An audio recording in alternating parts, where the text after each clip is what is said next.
มาห้องเพลงบ่ได้ห้องเพลงโดนละ cover เพลงสาวเพื่อแพรสาวเพื่อนแพรอ่ะ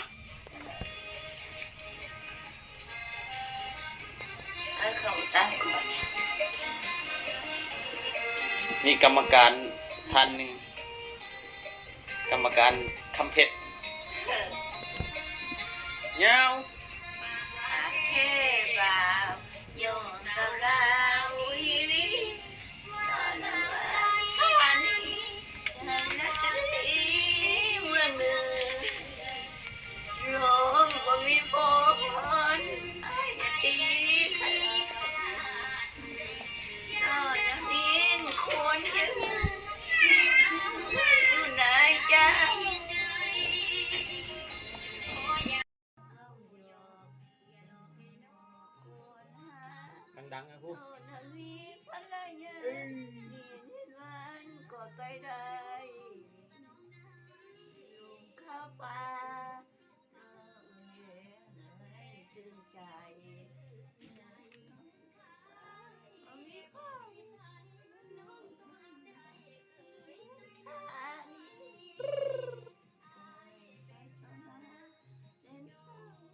ดังๆนะครูดัง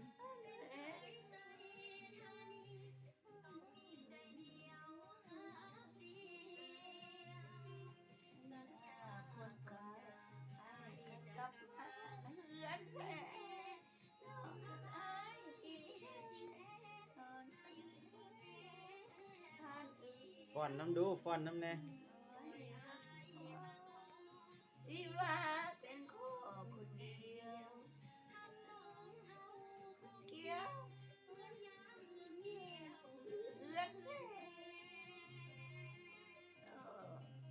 สาวเพื่อนแพร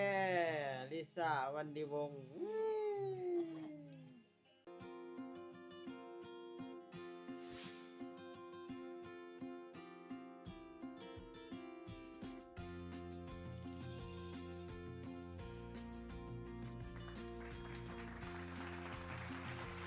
น้องสิมาห้องเพลงโอเคยาวเลยภาษาน้ำน้องควงเก่งขานี่มันลงมือท่าไทยฟอนมันใดที่ดัง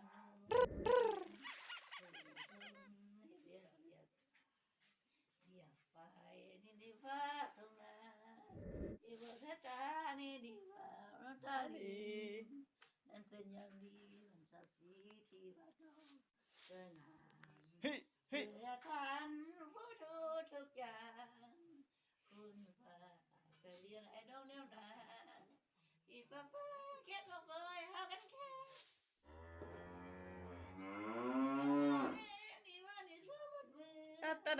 ตัดโอเค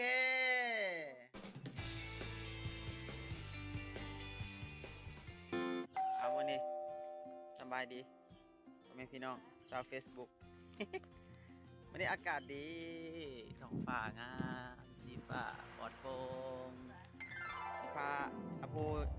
ลิซ่าหรือว่าลิซ่าวันดีวงเนาะพายางเลาะแล้วก็สิมาถ่ายลิปซิงเพลงที่ห้องเพลงยังแน่นนะคำพูวันดีวงที่ห้องเพลงยังลำเรื่องเนาะ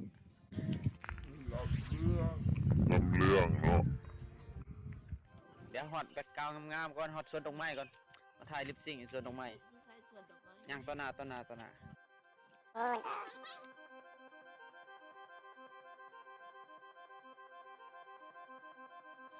อย่าเฝ้าแล้ว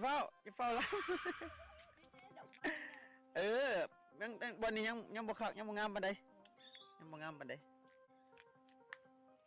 ฮูดอกกุหลาบยังปุยตะหนาโอเคแล้วยิงเป็นหน้าว่าใส่กล้องเลยนั่นแหละกินหน้ามาgood ดพากัน อย่าเฝ้านับ1 2 3อ้าว1 2 3พากันแก้วสะบังสิทันดอน อย่าลืมฟ้อนเด้อจังหน่อย บ่มีน้ำเป็นจอนอวยมาและทางที่ให้อวยมาและทางที่ เอาเงาบัดนี้ฟ้อนฟ้อน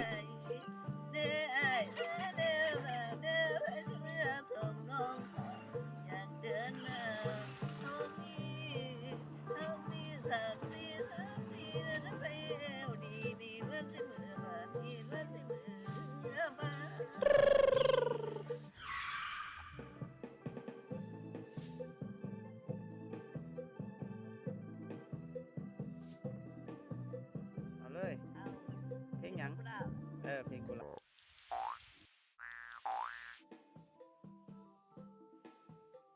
าบ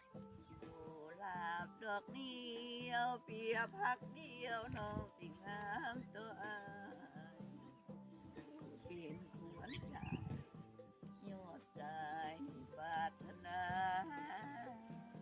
โอ้ลาบขี้นอนนอนขอนอนอยู่ทุกวันเวลาตัวมันเป็นดอกนาโอ้ฟ้าแดนกายโอ้ลาบเพียงใจนาน้องกายดินใจเฮานี่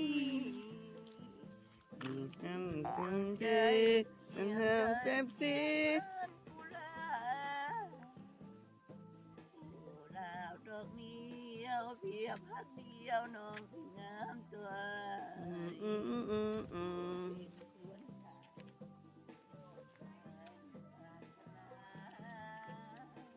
โอ้ลาบขี้นอ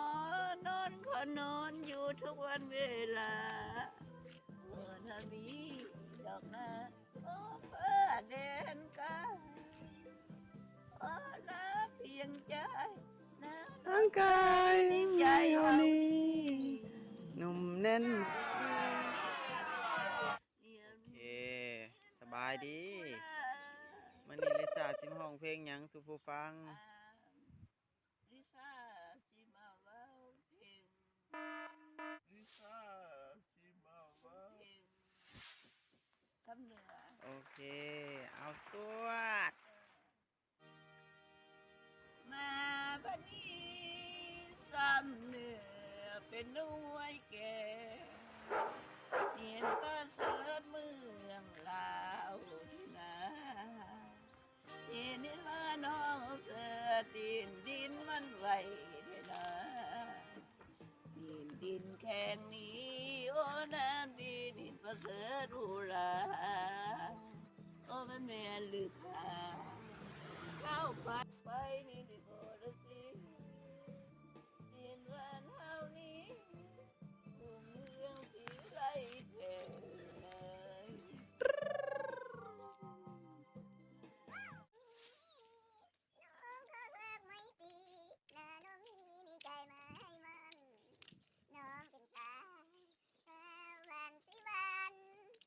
บแด่ต้องควัน